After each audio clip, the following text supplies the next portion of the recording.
Oh, church,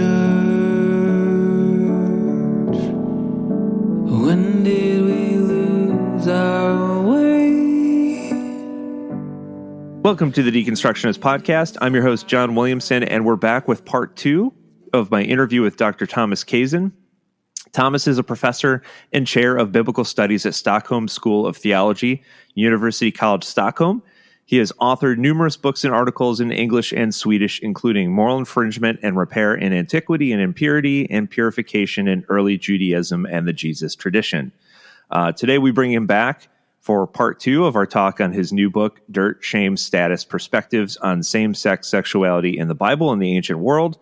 And again, we go deep into the handful of references in the Bible to try to understand what it would have meant to the people who would have heard it in ancient times. And again, just a warning, we definitely cover some topics and some references to what would be absolutely considered sexual assault in modern day times. And there is some language that may be offensive to some, but again, very important topic to cover.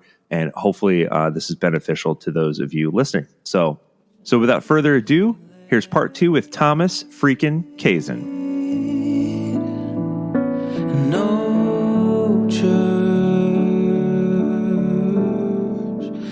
Yeah, that brings to mind the ancient practice also of, and we've talked about this in the podcast before, invading armies. The victorious army using sex as almost weaponized against the defeated army, and quite frankly, rape. They would rape their Talk about that a little bit. Well, that to degrade someone, to shame someone by penetrating them, whether a male or a female, has been something that human beings have engaged in for thousands of years, I think. And it all builds on this hierarchical understanding. For example, you have a Greek vase painting where Greece is symbolized by one male with an elongated penis, and Persia, which was conquered at that occasion, is symbolized by another male who is bending over with his ass protruding, and on the other side of the vase. So the Greek man is just about to rape the Persian, and the text says, "I'm Euromedon, Evromedon. I bend over." So that's kind of commemoration of the battle at Evromedon, where the Greeks won. Yeah, that's it's not something that I think a lot of people are aware of, historically speaking, and certainly very graphic. But again, I think it's important to understand that sometimes some of these ancient references in text are not. It's not always so clear cut in terms of. I think that's clearly not. A representation of a consensual same-sex relationship. Obviously, that is an act of violence against another person. And again, within a society that has a very clear, hierarchical structure in place and clear definitions in terms of honor and things like that. And that's one of the things I wanted you to talk about as well, because I think you point out in the book also that even between honor and shame, honor was something that was more distinct to the male gender versus shame that was more distinct within the female gender. Yeah. Females were supposed to be different, to show difference, and to have a low profile in the public sphere. Before we enter this, can I just add another text on the previous topic?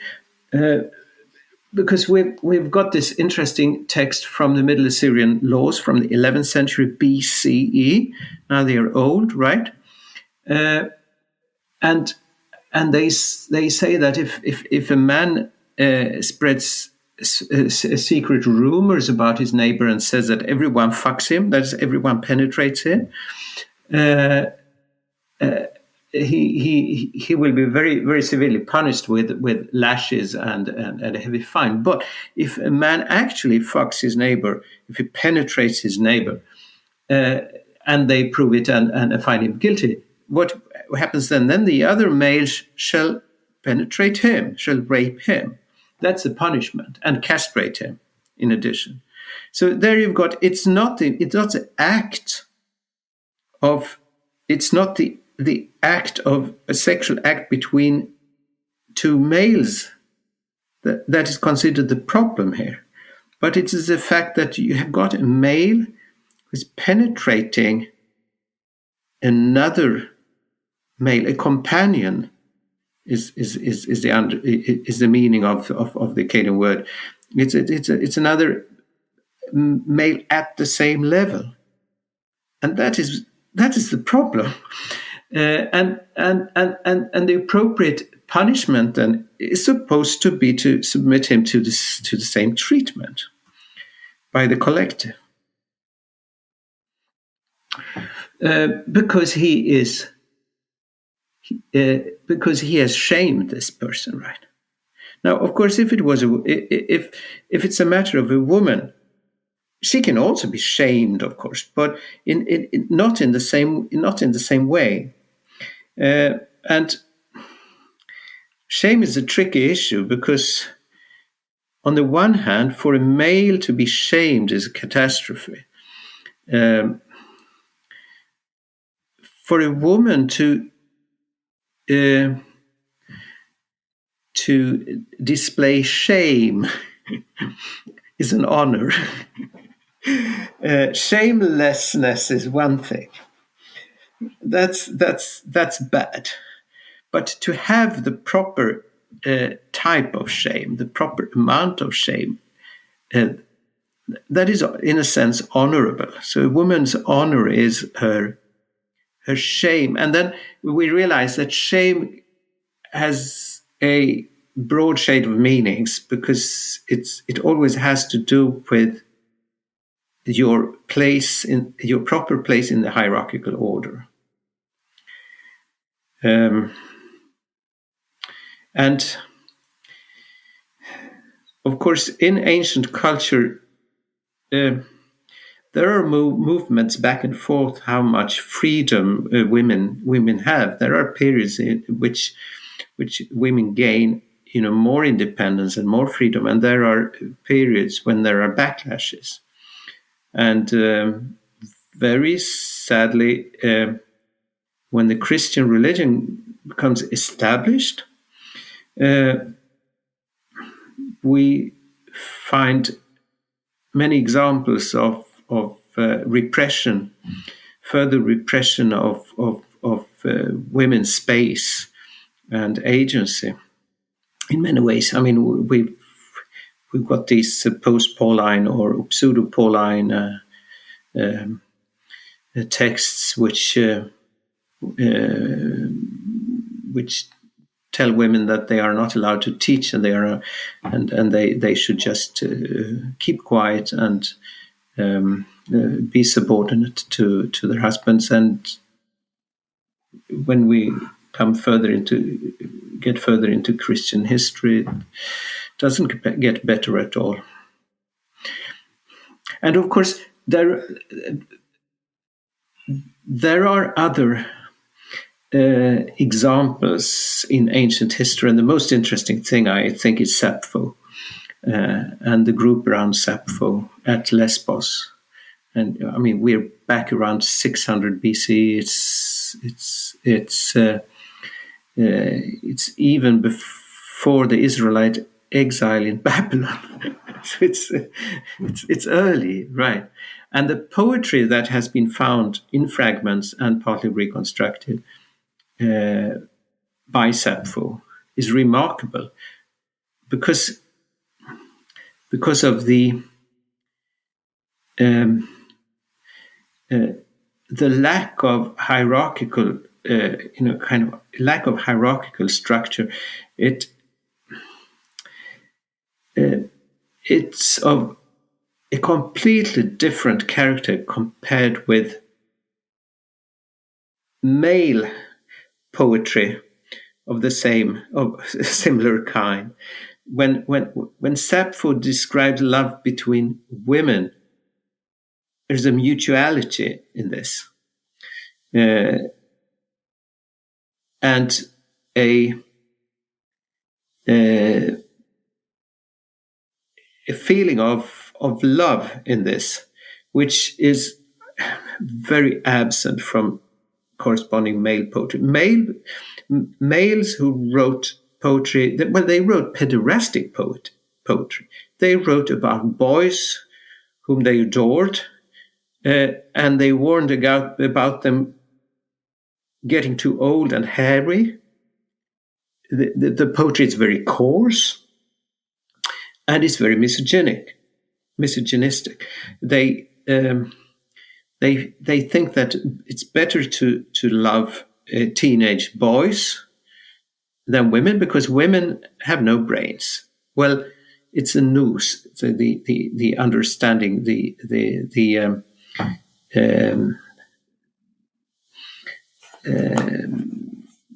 sense that women particularly have less of or lack. So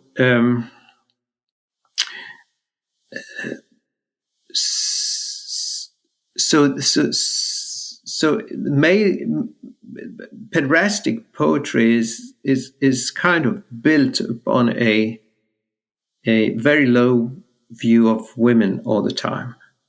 Those who penetrate women, they are just like animals.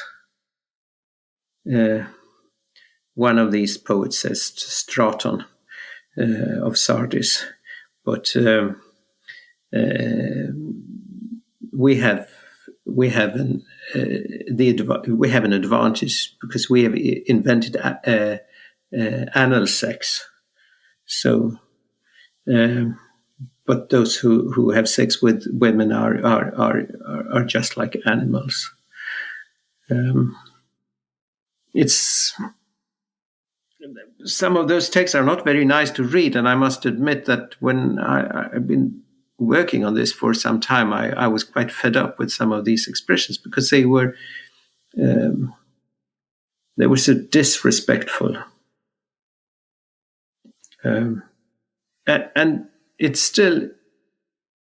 I mean, it still surprises me how big the difference is between the poetry of Sappho and the pederastic poets, which you find through several centuries. Yeah, it's remarkable what we can learn from some of the societies that existed along the same time period in which a lot of these religious texts were written. And one of the things you point out at the end of the book as well that I think is really interesting and important to kind of discuss, because I think it helps us understand how we should treat these texts, is that the ways in which we kind of view and the modern lens through which we view religious texts versus secular texts is completely different now versus back then, and you kind of talk about that a little bit. So explain what you meant, or what you say in the book about that. I'm afraid you have to clarify the question because I didn't quite. Yeah, so you talk about in the book about how we view religious texts today, as being sort of a higher level. Versus secular texts, versus, back in ancient days, religious texts were sort of, religion in general was sort of baked into the fabric of society. There was no real distinction between the two. But yet today, we would read something in Paul, but not necessarily read other contemporary manuscripts alongside it, because we... Okay. Yeah, I get it. Yes. I mean, religion is a function of society. It's a function of culture. We would often want to think of religion as something special, something timeless that kind of floats unchanged through times and cultures, through the centuries, through the millennia. But that's not how religion works. Religion is constantly changing, evolving, and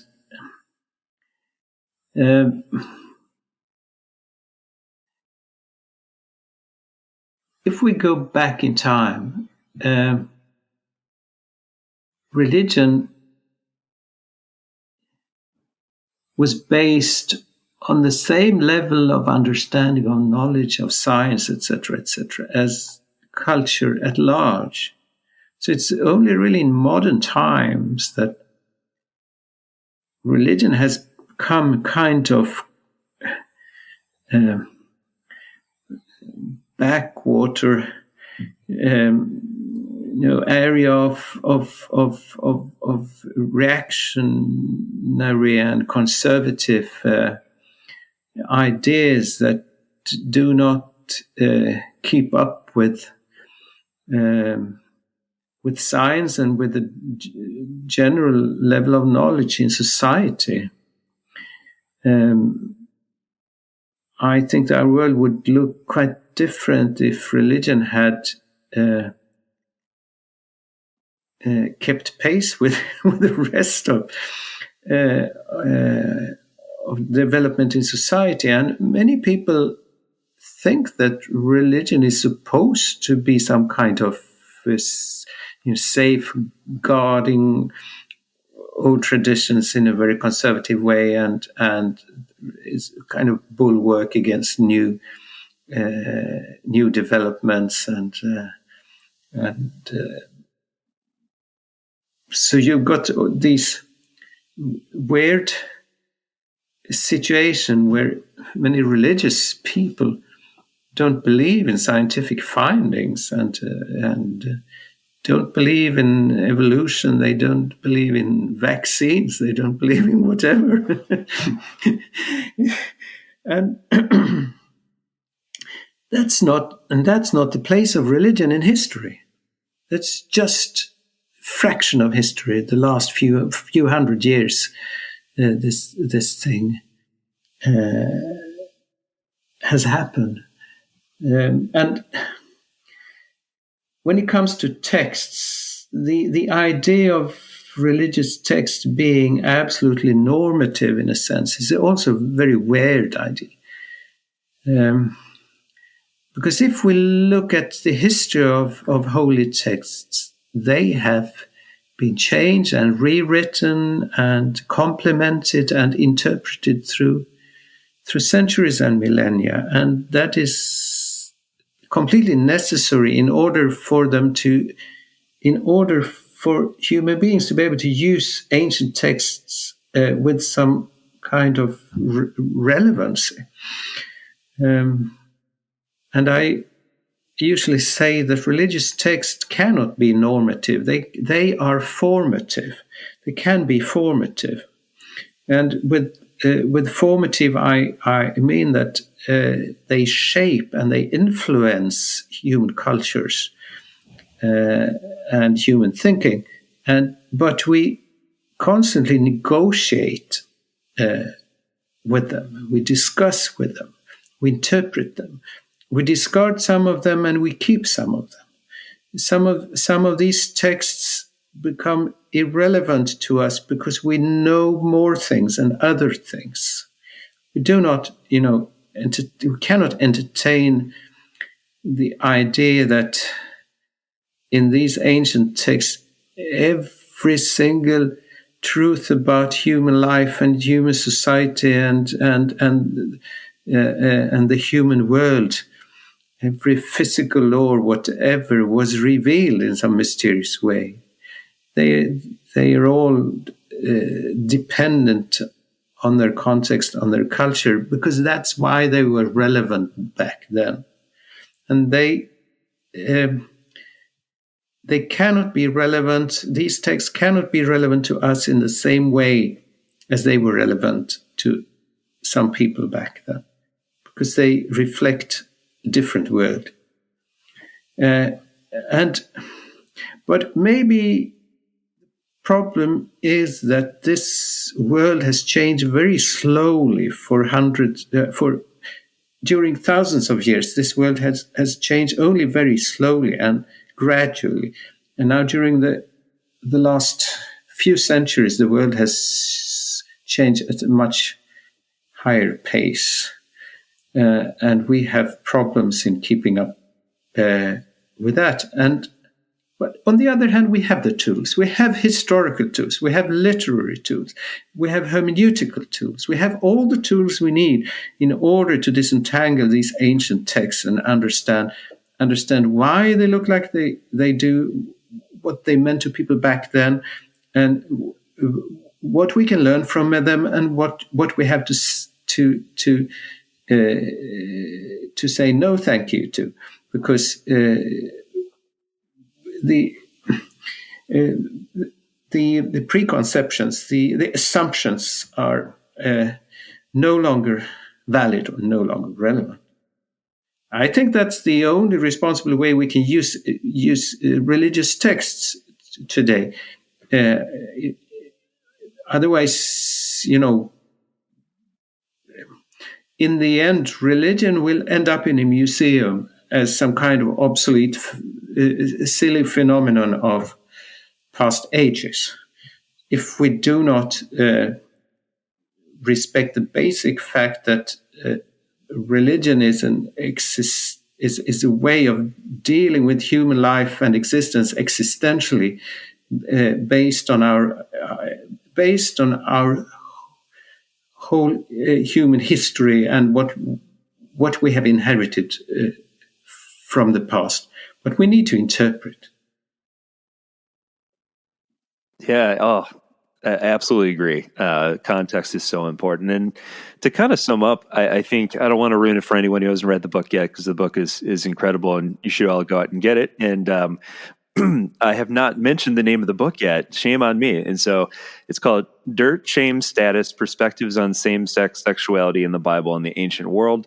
Go ahead and get it. But before I let you go, the last couple paragraphs in particular, just sum up the book so perfectly, and you have some great lines in the end. And so I don't want to ruin it for anybody, but I do think this line is a beautiful line to share, where you say the death of hierarchy is the opportunity of love, because that's really what it comes down to. Is my biggest takeaway from your book is really looking at the fact that most of these references, regardless if that's what the original authors meant or not, really has way more to do with the power structure and the societal hierarchy and where you fell sort of on that ladder, and more so than it does in any way, shape, or form have to do with our modern conception of a consensual same-sex relationship. Yeah. Some people tell me they are not so negative to hierarchies as I am. And of course, there are a lot of situations in which we need certain types of hierarchies, right? Everyone cannot decide everything at the same time, but we need structures and systems. So, of course, I acknowledge that. But this kind of hierarchy that governs, kind of restrains human relationships in various ways, and place us on a scale, on a ladder, and creates so much inequality. It's worth nothing. My computer files need a hierarchy. Otherwise, I won't find the files right. But in many other cases, I think we should become hierarchy busters. There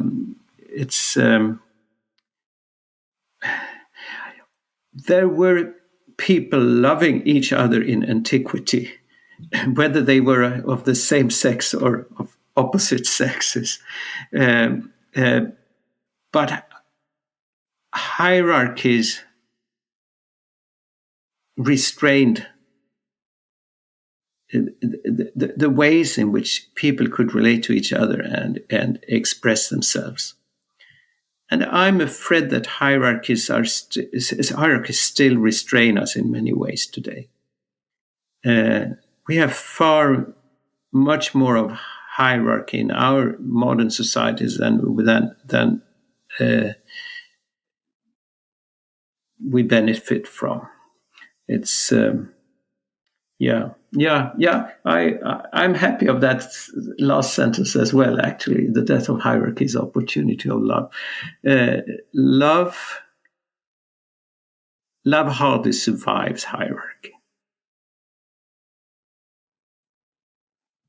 That's such a great line and such an amazing way to tie your book together. Thank you so much for coming on and sharing your research. I think this is it's been a very important topic. I think even more so now in light of what we're facing over here in the United States in terms of sort of the changes to laws or the potential changes to laws and the ways in which we protect and treat our the folks that are neighbors and brothers and sisters within the LGBTQ plus community. So be interesting to see how things go. But I think this is a very, very important topic to discuss. And I just appreciate you coming on. Well, thank you very much, John. It was a pleasure. Is God even here? Does she care that I doubt? Does she care that I fear? Something tells me God will survive. So take a breath, breathe it in, the mystery that is this, a universe we don't know. I think the truth is,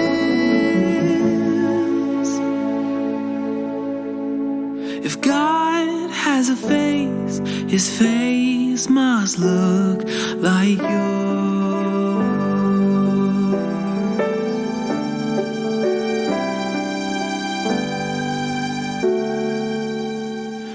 Did God kill his kid? Did he have to have blood before he would forgive? Maybe we made a God that looks like us. Does God know my name? Is the ache in my soul just confined to my brain? Even so, does that mean it's not real? So take a breath, breathe it in, the mystery that is this, a universe we don't know, but I think the truth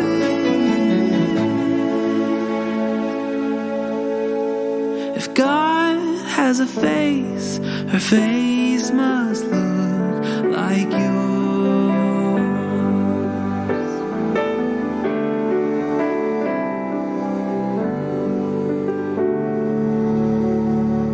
A face like a Tina, an Ahmed or Mildred, a Russ and his husband, Gus and their children.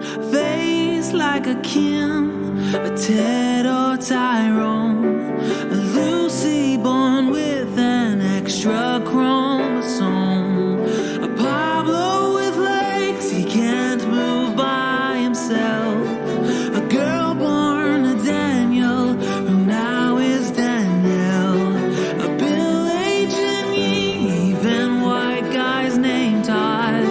If you have a heartbeat, you are